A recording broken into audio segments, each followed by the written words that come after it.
हरे कृष्णा, राधे राधे भक्तों, स्वागत है आपका हमारे चैनल शिखा भक्ति धारा में। आप सभी लोगों को छठ पर्व की हार्दिक शुभकामनाएं। 4 दिवसीय पर्व छठ पर्व का आज तीसरा दिन है और आज हम आपको अपने इस वीडियो में छठ पर्व से संबंधित 4 पौराणिक कथाएं श्रवण कराने जा रहे हैं। तो चलिए, क्योंकि कहते हैं कि कथा का श्रवण मात्र से ही छठी मैया और सूर्यदेव की आराधना का पूर्ण फल प्राप्त होता है। आइए कथा श्रवण करते हैं। पहली कथा आपको बताने जा रहे हैं राजा प्रियंवद और षष्ठी देवी की। तो इस कथा के अनुसार राजा प्रियंवद और उनकी पत्नी मालिनी को विवाह के लंबे समय बाद भी कोई संतान नहीं थी। इस बात से वे बहुत दुखी रहते थे। पुष्टेति यज्ञ संतान प्राप्ति की इच्छा से उन्होंने महर्षि कश्यप द्वारा पुत्रेष्टि यज्ञ करवाया। यज्ञ संपन्न होने पर महर्षि ने रानी मालिनी को प्रसाद स्वरूप एक खीर खाने को दी। मृत पुत्र खीर के सेवन से रानी गर्भवती हुई और उन्होंने एक मृत पुत्र को जन्म दिया, किंतु दुर्भाग्यवश ये उनके कर्मों का ही प्रभाव था। देवी षष्ठी का आगमन, पुत्र वियोग में राजा प्रियंवद अपने प्राण त्यागने के लिए शमशान घाट पहुँचे। उसी क्षण भगवान ब्रह्मा की मनसा पुत्री षष्ठी देवी वहाँ प्रकट हुईं। देवी का आदेश था, राजा से कहा कि वह षष्ठी की मूल प्रवृत्ति के छठे अंश से उत्पन्न हुई हैं, इसलिए उनका नाम षष्ठी है। उन्होंने राजा को उनकी पूजा करने और दूसरों को भी इसके लिए प्रेरित करने को कहा। राजा प्रियंवद ने देवी षष्ठी के आदेशानुसार विधि विधान से ये व्रत किया, जिसके फल से उन्हें पुत्र रत्न की प्राप्ति हुई। तभी से संतान सुख, स्वास्थ्य और दीर्घायु के लिए छठी मैया की पूजा की परंपरा चली आ रही है।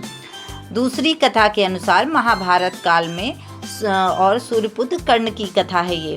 तो सूर्य की उपासना में इसमें छठ पर्व को सूर्यपुत्र कर्ण से भी जोड़ा जाता है।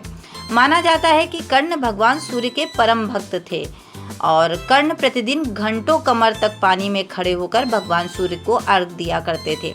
सूर्यदेव की कृपा से ही वह एक महान योद्धा बने। छठ पूजा में आज भी सूर्य को अर्घ देने की पद्धति प्रचलित है।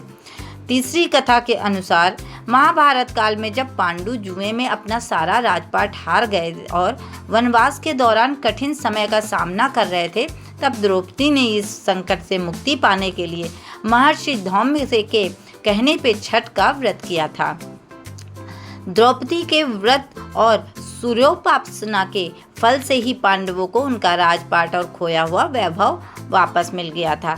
इस वजह से ये छठ पूजा में इस कथा का भी बहुत ही महत्व है।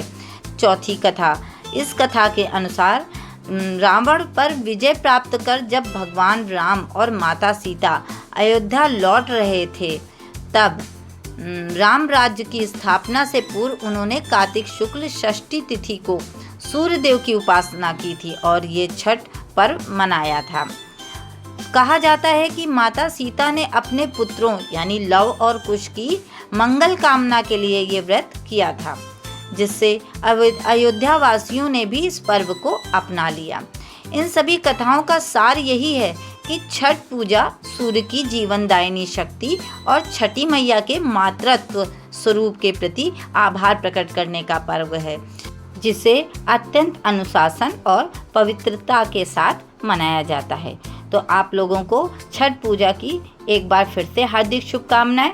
आप लोगों को ये व्रत कथा अच्छी लगी हो, वीडियो पसंद आया हो, तो प्लीज़ वीडियो को लाइक करना, शेयर करना व सब्सक्राइब करना बिल्कुल ना भूलें। राधे राधे।